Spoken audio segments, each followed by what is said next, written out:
আজকে আমি একটা ভেজ স্ন্যাক্সের রেসিপি নিয়ে এসেছি। সেটা আমি তৈরি করব এই ধোকা মিক্সটা দিয়ে। তো অনেক দিন থেকে ভাবছি যে ডাল দিয়ে একটা কিছু করব, ডাল ভিজিয়ে, তো ভেজানোই হচ্ছে না, এত ভুলে যাই আজকাল আমি। তো তার জন্য আমি এই ধোকা মিক্সটা কিনে আনলাম, যেটা হাতের কাছে পেলাম সেটাই নিয়ে এলাম। ধোকা মিক্সটা মনে হলো এটা তো ডাল দিয়েই তৈরি, তাই এটা দিয়ে করা যাবে। তো এখানে লেখা আছে 1.5 কাপ জলে ভেজাতে, 1 থেকে 1.5 কাপ। তো আমি 1 কাপ জলে ভিজিয়ে মনে হলো ঠিকই আছে, আর লাগবে না।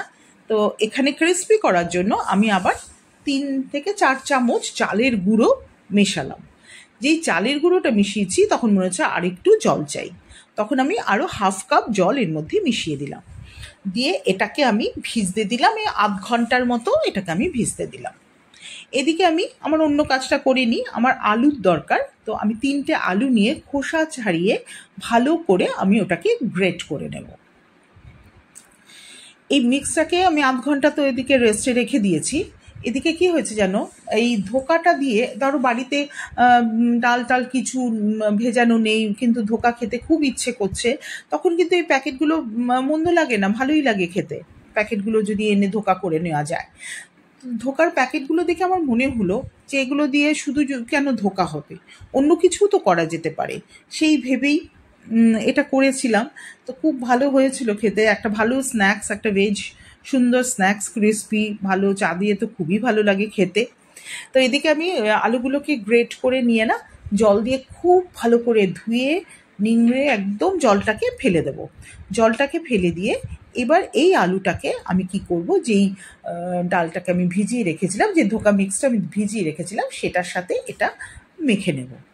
এদিকে দেখলাম যে এটার মধ্যে নুন আর চিনিটা কিন্তু দেয়া নেই, তখন পরিমাণ মতো নুন চিনিও এর মধ্যে মিশিয়ে দেব।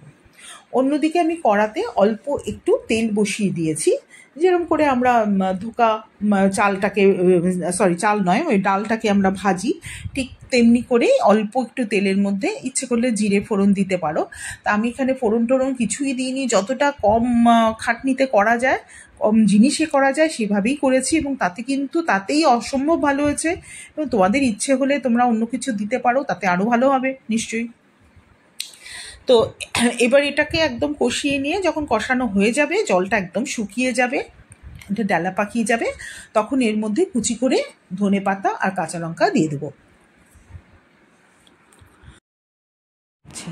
এবার এসব জিনিস না সবসময় দেখবে একটা প্লেন জায়গায় করলে না ভালো হয়, হ্যাঁ, শেপ দিতে সুবিধে হয়, ঢালতে সুবিধে হয়, সবই সুবিধে হয়। সেই জন্য আমি এই টেবিল টপটাই ধুয়ে মুছে নিয়েছি, এখানেই এটা ঢেলে দেবো। দিয়ে এবার হাত দিয়ে, ছুরি দিয়ে এটা সুন্দর করে প্লেন করে নিয়ে এবার ছোটো ছোটো পিস করে কেটে নেব। খুব বেশি বড় করবে না, ছোট ছোট পিস করবে, তাতে খেতে ভালো হবে। এবার আমি এক একটা পিস নিয়ে ছোট ছোট করে সুন্দর শেপ দিয়ে নেব হাতে, হ্যাঁ, একটু লম্বা লম্বা করে রেখে দেবো। এটা কিন্তু তোমরা ফ্রিজে স্টোর করতে পারো। ফ্রিজে যদি রেখে দাও তখন দেখবে আরও শুকনো হয়ে গেছে এবং ভাজতে আরও সুবিধে হচ্ছে।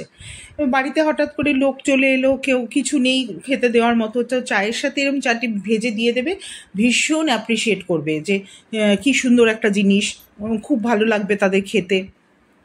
কিন্তু দেখো, তোমরা দেখতেই পেলে আমি কিন্তু তেমন কিছুই করলাম না, একটা রেডিমেড জিনিসকে দিয়ে একটু নিজের হাতের টাচ দিয়ে অন্যরকম করে দিলাম।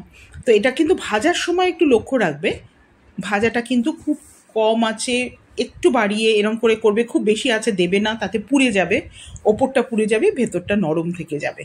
কাজেই ওটা আস্তে আস্তে করে যাতে ক্রিস্পি হয় সেরকমভাবে ভেজে চায়ের সাথে খেয়ে দেখো, ভীষণ ভালো লাগবে। এই ফাঁকিবাজি একটা রেসিপি, কিন্তু সত্যি ভালো খেতে লাগবে, সবাই করে দেখো। আবার আসবো এরকম কোনো ফাঁকিবাজি রেসিপি নিয়ে। তোমরা সবাই ভালো থেকো, সুস্থ থেকো, টাটা।